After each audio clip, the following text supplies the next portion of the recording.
Урматтуу жыйындын катышуучулары, Робин Орт Смит мырза туура айтты. Дүйнө жүзүндөгү бардык мамлекеттерде коррупция бар. Коррупция жок мамлекет, бул менин жеке оюмда, Сингапур эле болушу мүмкүн да. Калган өнүккөн өлкөлөрдө, бай мамлекеттерде бардыгында коррупция бар. Мисалы, Сингапурда эмне үчүн жок дегеним, биз баарыбыз эле ушул тегерек столдо отургандарыбыздын баарыбыз билебиз. Bir restoranга кирип, анан кийин тамактанып бүткөндөн кийин официантка чаевый деп таштайбыз го. Сингапурда албайт, аркаңан көтөрүп чуркап келет. Тыйыныңыз калып калды деп. Жок сага чай десе жок деп болбой алып келип берет да. Мына ушундан билсе болот да көп нерсени. Ал эми калган өнүккөн өлкөлөрдө, бай мамлекеттерде дагы коррупция бар, бирок деңгээли биздегидей эмес. Аларда ушул баягы критерийлер менен эсептеп алганда өтө төмөн болушу мүмкүн коррупциянын деңгээли, бирок бар. Бул экиге бөлүнөт да коррупция. Дүйнөлүк масштабтагы коррупция деп карасак болот. Анан мамлекеттин ичиндеги коррупция ошол мамлекеттин башчысынан баштап карапайым калкка чейин коррупциялашкан моменттер болот.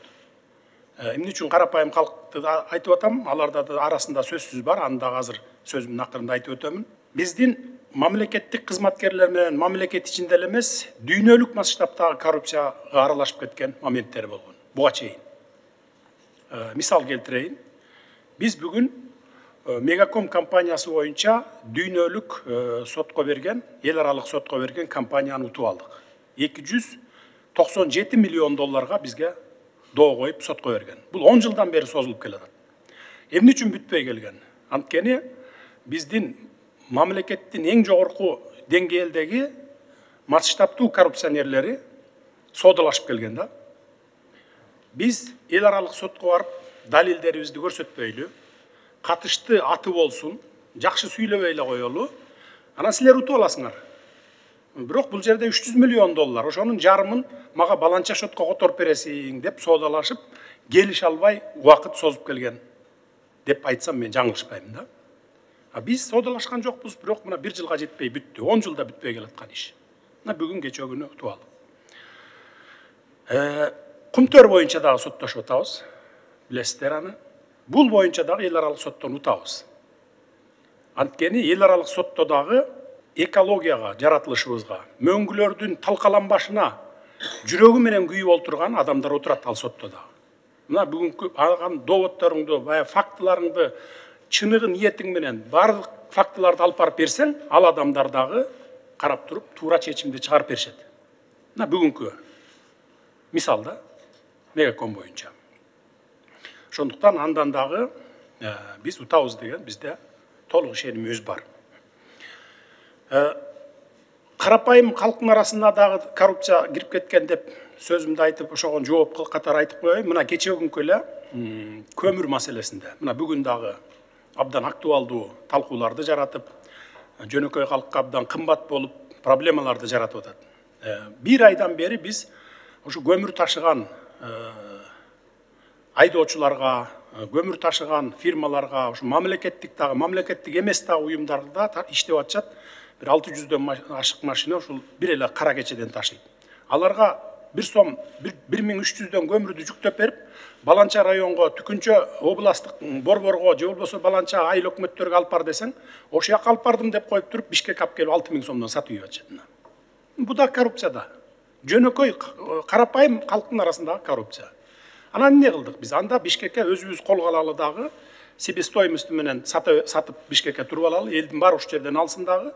А тигил жанакы коррупция менен заниматься этип аткан адамдар ошол айылдарга, райондун борборлоруна, областтарга жеткизип сатсын деп атабыз. Эми аякта Бишкектегидей баада ала албайт 6000'ден. Эң ашып кетсе 3,5-4 миңден сатат деген ушундай бир оюбуз бар да. Мына ушундай күрөшүп атабыз бул жерден. Анан дагы бир нерсе. Мына азыр шайлоо башталып атат, шайлоо болуп атат, процесси жүрүп атат. Эми мен аттарын айтканга туура эмес болуп калат. Бир талапкер жаш балдарды колдонуп, жашы жете элек балдарды, мектептин балдарын колдонуп, ушундай суракка барып атат. Ошол талапкер мыйзамдуулукту, анан коррупциянын тазаланып жок болушун тим эле булбулдай сайрайт. бирок өзү ошого барып атат мынакей. Мына ушундай да адамдарыбыз жок эмес. Эгер өзүң бирөөнү сындаганды билсең, өзүң сынга алынбаганга аракет кыл да. Ошондой кылып иште да. Жергиликтүү кеңештерге шайлоо өткөн мезгилдерде дагы бир мисал айта кетейин. Трибунадан туруп алып кыйкырып атат. Баягыдай эле шайлоо болуп атат. Сатып алып атат баары, элдин баарын добушун сатып алып атат деп кыйкырып атат. Эми биз баягы 3,5 миллион шайлоочунун аркасынан аңдып жүрө албайт экенсиң да. 1 саатка жетип жетпей ошол талапкердин партиясынын өзү кармалып калып атат, сатып алып аткан боюнча мына. То есть саясатчылар дагы, блогерлер дагы, журналисттер дагы чыныгы ниетиң менен күрөшүп атсаң, анда өзүң таза бол. Өзүң да таза бол. Мына ушундайлар дагы жок эмес. Анан коррупция менен күрөшүүдө Ички иштер министрлиги, улуттук коопсуздук кызматы, анан прокурорлордун, күч органдарынын, укук коргоо органдарынын гана милдети эмес. Ушул жерде отурган ар бир Кыргызстандын жаранынын милдети. Айылда кетмен чапкан карапайым калктын дагы милдети. Мына ошол силер бардыгыңыздар жардам бергенде гана биз коррупцияны жеңе алабыз.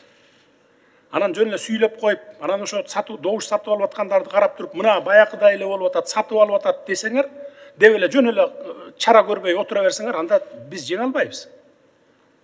Карапайым калктын арасында 100% укук коргоо органдары жетишпейт, алардын арасында жок. Силер өзүңөр көрүп турасыңар. Кармагыла дагы өткөрүп бергиле. Мына ошондо коррупция менен бардыгыбыз кетмен чапкан дыйкандан баштап президентке чейин күрөшкөндө гана биз коррупция менен жеңе алабыз. Кыргыз жакшы бир сөздү бир эле сүйлөм менен сөөгүнө жеткирип түшүндүрүп, терең маанисин түшүндүрүп коет да, балык башынан сасыйт деген сөз бар мына. Бул деген сөз президент өзү коррупционер болсо, анан ылдый жагы дагы сасыйт деген сөз да баягы, чирийт деген сөз.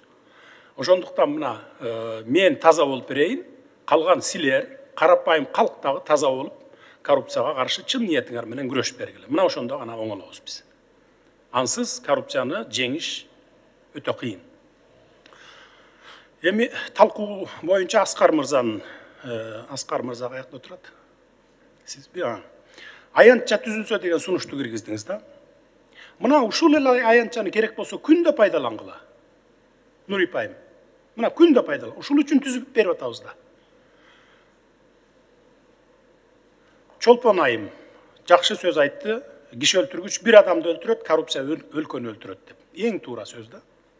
Эң туура сөз. Ошон үчүн коррупция менен бирөө кишини өлтүрүп койсо, аябай баягы журналисттер, блогерлер ушундай бир укмуш скандал кылып чыгып атат го. Коррупциядан мындан 10 эсе скандал кылып чыгыш керек. Коррупционер адамдарды тапса мына деп туруп. Биз мурункудай факты бер, анан тиги бу деп отурбайбыз.